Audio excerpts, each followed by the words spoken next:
Hey everyone, I think I've already killed it because I didn't do a theme. So I'm just going to go now. Just a quick question.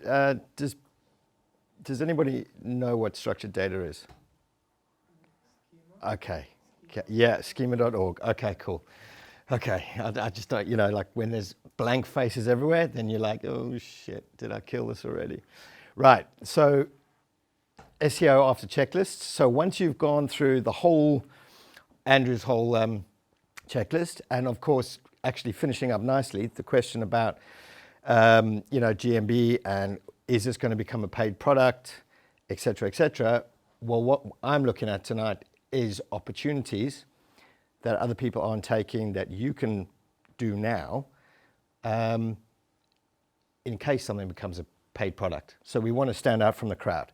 So I'm looking at structured data and influencing maps with humans, which is pretty cool, I think. So Google wants to become the homepage.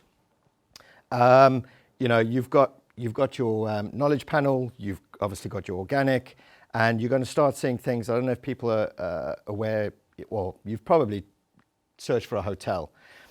Literally, hotels are restricted with absolutely everything in their knowledge panel, purely for ads. You can only book through OTAs, there's no Google posts, hotels can't even add a business description.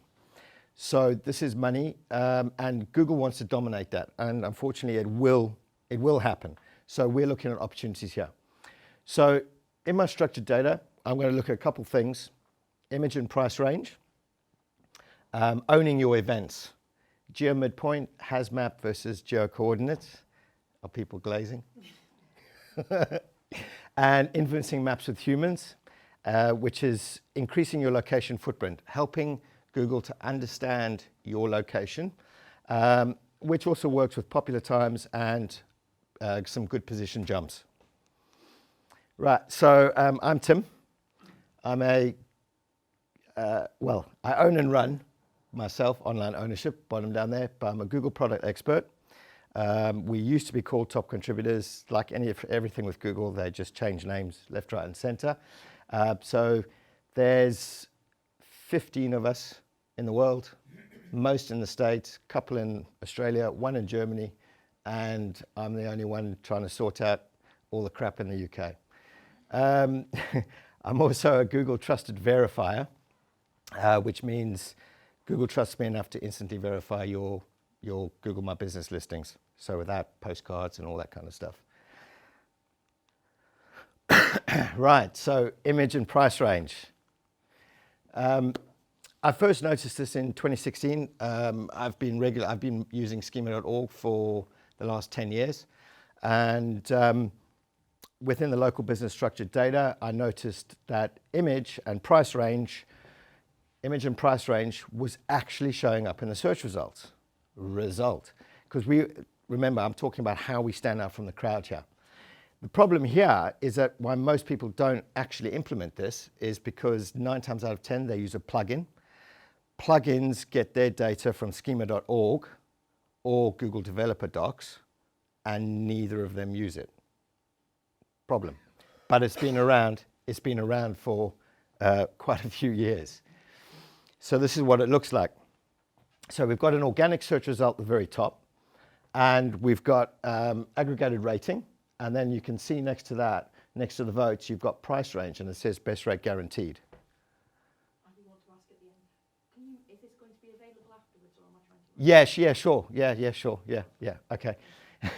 And then we've got 2 mobile, because remember, Google switched to a mobile first index. So we've 2 mobile results, one on the left-hand, the left-hand side. I didn't use image, and you can see it's not displaying an image. And on the right-hand side, I used the image. So you can automatically see how this is standing out from a regular organic search result. So, we've got aggregated rating, we've got price, in this case, best rate guaranteed, because that's what they're pushing. The limitations of this. So the price range now only appears when you use aggregated rating. So in 2016, if you had all been following my online ownership, you would have started using this and benefited it for a couple of years. But when Google switched to mobile first, because of the layout, the price range used to be displayed before the best rate, but now because of the layout, you have to obviously be using aggregated rating on that particular page for your price range to appear. So there are going to be limitations there. Your aggregated rating can only be on a page on your site that actually has reviews. So it would probably be your service page or an actual product. You wouldn't run that through your site because Google will just take you down for spammy structured data. You can't have it on your contact us page, your blog pages, your terms of service page. Your aggregated rating should only be on your actual pages that get reviews for that particular service or product. But it still looks sexy. As for the image, Google, in their wisdom, if they don't like your image or it's not fitting within the mobile organic result, because now that they're testing added meta descriptions that they display. So if your image that you picked is either too long or too wide, then they will swap it out, but they will display an image. But, pick an image. You'll probably see a lot of businesses using $, or obviously pound, hyphen pound. And this is because schema.org says $, hyphen $, and they literally go, that's my price range, $. And I'm like, what? If you're going to the effort of implementing this, at least get a little bit creative. So I use on my site price on quotation. Obviously, for the other one I displayed, I've got best rate guaranteed. Do you price match? Use price match. Obviously, you're not going to write a sentence because it's limited in characters. But, get creative. What's going to stand out from the crowd? If you're the only one in a search result using that and you position 1 to 5, it's getting eyes on. It's going to increase your click-through rate. Owning your events. So a lot happened in 2016.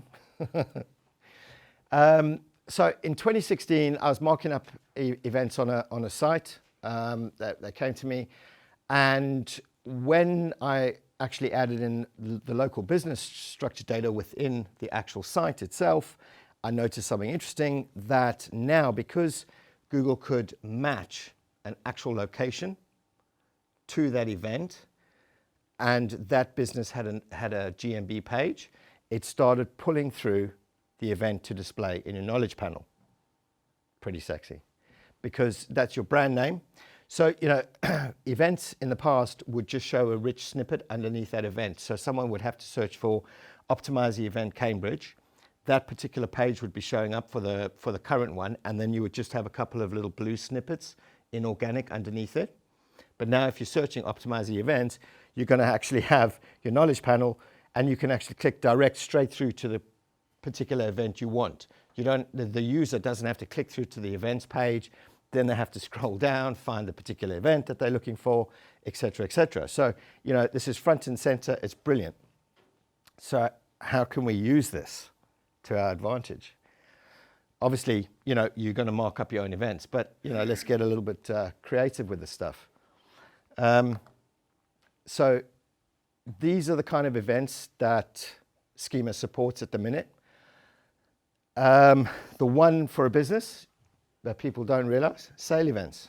So you've got Christmas coming up, you've got Black Friday, you've got bank holiday, you've got I've got a sale on, I've got some discounted products I want to get rid of. Boom, sale event. Let's get that appearing in your knowledge panel. Let's make it work for us. Of course, everything with Google, what Google gives, Google takes away. And now they've put a restriction on exhibition events. So if you mark something up as an exhibition, let's say, for example, you are a cafe and you're doing a little art exhibition for local businesses, local artists. You mark that up as an exhibition event because it is an exhibition. Google won't display it unless your category is a museum or art gallery, which kind of makes sense.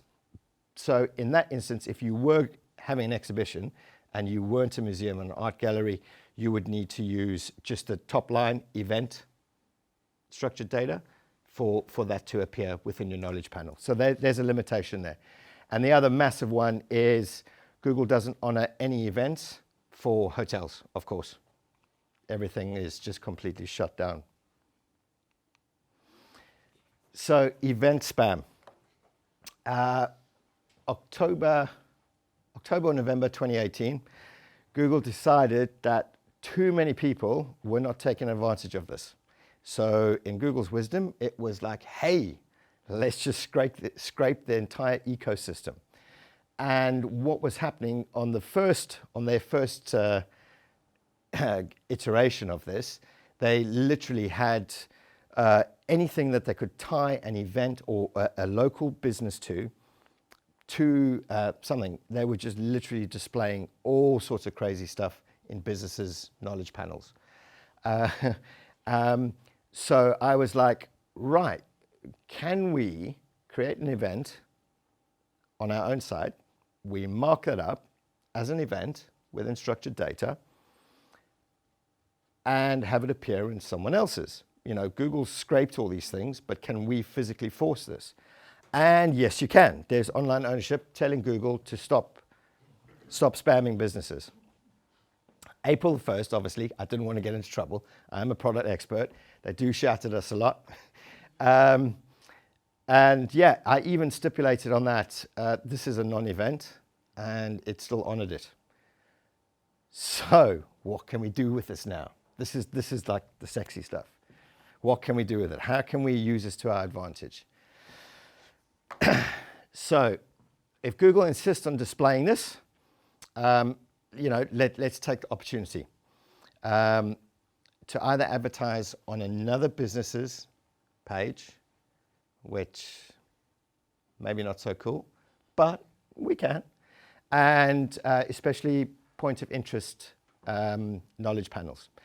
So what happened here, the Corby Highland Gathering is actually in a park, and you'll probably see these things pop up. It's labeled as a point of interest.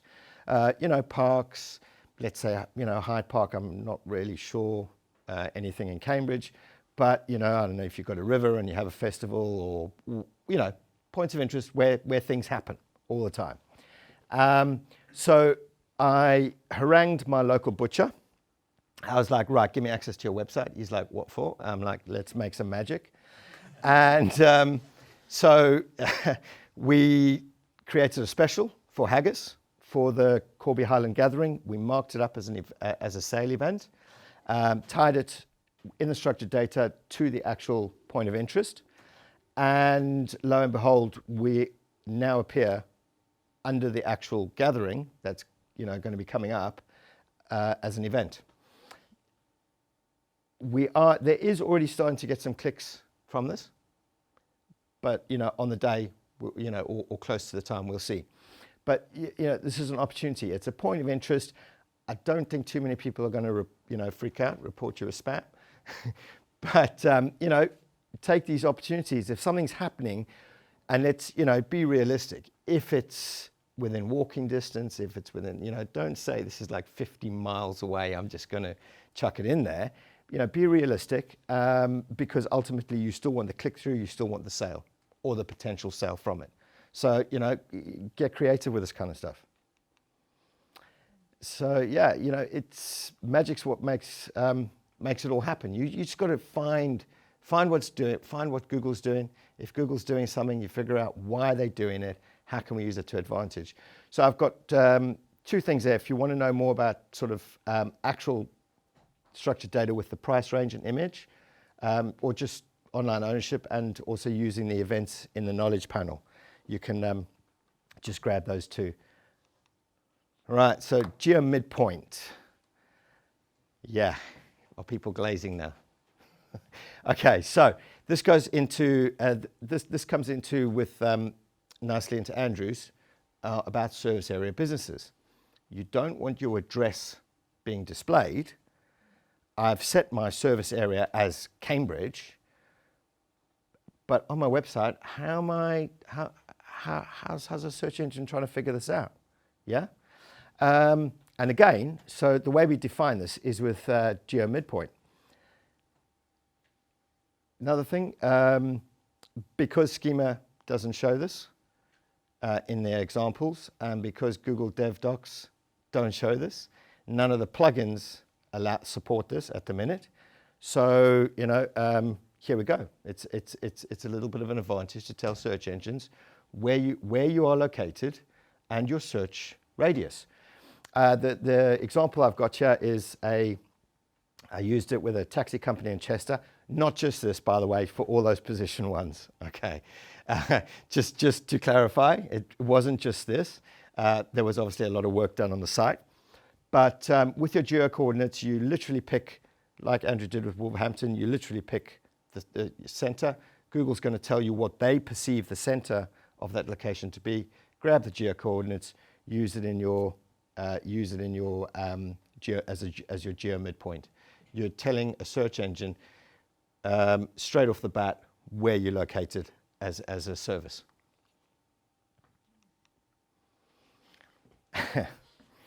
So yeah, I don't use geo coordinates. Is anyone running structured data on their site and using geo coordinates? Yeah, there's always one. But you're the only one. Okay, so I use HasMap, and maybe I should explain that a little bit. So geo coordinates, like the geo midpoint, geo coordinates would tell Google where your business is located, and it typically lines it up with your Google My Business. So if next time you just search for your business and click on the map, so you open up your business listing, your actual URL includes your geo coordinate, which matches your pin where you place it. Okay. The reason I don't use geo coordinates is because I learned a really, really hard way. For some reason, people that stay in hotels and resorts always move the pin. Always. It's just insane. I don't know whether it's like, hey, look at me, I've moved my pin. Then you send your friend a link and go, this is the villa I'm in. I have no idea why, but it literally kept moving. And month after month, I would sort things out and just things would tank. And it was like, what the hell is going on here? And we're not talking just a little shift. We're talking 300, 400, 500 meters, sometimes even across the road. And so it was at this point that I'm like, this is just crazy. People are just moving it willy-nilly, that I ditched geo coordinates. A storefront business probably won't, or if somebody did, they may move it, a foot. That's not going to make it. That's not going to make a difference. If you're a dentist, if you're, any actual physical location business with a short storefront, I doubt a local guide's going to shove it down the road, but it's probably going to be, and that won't make a difference. Google can figure out if it's, point, geo coordinates are 0.12, they can figure out if something's slightly changed and it's not a problem. But if you are, things to think about, if you are an SEO, I don't know if anyone's an SEO here. Yep. So if you're an SEO and you sort out your geo coordinates for a client, you wrap up the job, client goes away, 2 years down the line, they move the location, your structured data doesn't update, and everything tanks. So that's why I use HasMap. Influencing maps with humans. Andrew gave us a great thing explaining prominence, and I think I've figured out a way to influence that. So can we influence your prominence with humans by helping Google to understand the exact location of the business and the interaction with customers? So this is the crucial thing, the interaction with a human. So this is like nothing to do with your website. This is, literally nothing to do that you can do online. It's literally humans affecting or influencing that business. So I'm going to give you the run-up, give you the breakdown to this. Last year, Google in their wisdom, any local business, most local businesses that were running ads all of a sudden had a Google beacon turn up in the post. And they were even sending that out to service area businesses, which makes no sense because nobody goes to the business. But that's besides the point. Ironically, 2 days before, Google had announced that they were pulling it because they were inadvertently spamming people. But Google said that's, we're going to send these out. Oh shit, we've pulled the thing. So the question came up, well, if I didn't get a beacon, what benefit are they getting that I'm not getting? So essentially the beacon, and under the guidelines, if you just, if zone 1 is the entrance to the business, under beacon guidelines, it's literally got to be, you can't chuck it too close to walls that are next to other businesses. You literally have to put it into the center. And the only difference is that when a human walks in, with maps, you have to have obviously maps on your phone. It just pings it straight off, rather than having to wait for a cell tower to actually pick up your location. You've probably seen this. You've probably gone into a quick shop. You've walked down the road. 2 days later, Google drops you a thing on maps like, did you visit here? And you're like, yeah, it took you freaking 2 days to catch up. That's because, cell towers, your phone's not always connected to a cell tower. It pings. So even with a phone, it pings and then it tries to figure out, work its way back to where have you been. And occasionally it'll also ping you, were you here? And you'll go, nope, I wasn't there. It's because you walked past the shop at the particular time, Google pinged the cell tower, and that's why it's thinking, oh, you're there. No, I'm not. I never went in. So again, found another little local business, which was a little bit of an interesting experiment. This is a bit of a mishmash. Just to give you some context, it's a vintage store where you can literally buy the store, but it's also a coffee shop. So if you like, a vintage shabby chic chair, you can have your coffee and take a chair with you. But this was interesting. So what we did is zone 1 is the entrance, and Google was picking up that 100% of the time. They were understanding that the user or the customer was in there 100% of the time. Zone 2, it was only picking it up 80% of the time because it was figuring that either you're there or you're across the road at that business. Zone 3, and this is the scary bit, that was the largest seating area where most customers sat at any one time for a length of time, literally 0%. It always figured they were at this business or that business. So yeah, pretty scary thought. So what we started doing was customers that they knew really well, when they walked in, and I'll just flip to the other side quickly, we asked customers in their maps to search the business and actually select, yes, I am there, right? After a couple of weeks, we started increasing the machine learning. We started increasing Google's understanding of the actual location footprint of this business. We were starting to get some pretty good. At the point, zone 3 at this point was like up by 60% after 2 weeks of accuracy, where people would go in and we'd like, oh yeah, it's figuring out the right place. But then I had to ship in a whole load of college kids and a lot of beer, and we literally just sat there on different phones. Yes, I'm here. Yes, I'm here. Yes, I'm here. Yes, I'm here. Yes, I'm here.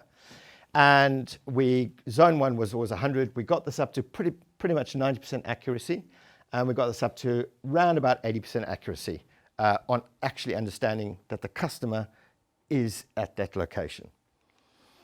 So as a result of this, we had our popular times pop up, because now remember, we've got, in zone 2, in zone 3, we've literally got Google counting almost 80% more customers on a daily basis being in that location. So we had popular times, because popular times are generated by data. It has to have a set amount of data before it can accurately predict, because this data is typically not real time, normally a 2-day, and then before they can accurately predict popular times. And surprise, surprise, search views, maps views, people searching, and its position just skyrocketed. So by training, Google to actually count the correct amount of customers. These aren't new customers. They're your original customers. They're there, they come in week in, week out. So actually counting your customers now, you've increased the perception of prominence. And you increase your visibility in maps and the local finder. So checklists are crucial. You've got to follow Andrew's steps, but then you've got to find ways of making things work for you. And that's me.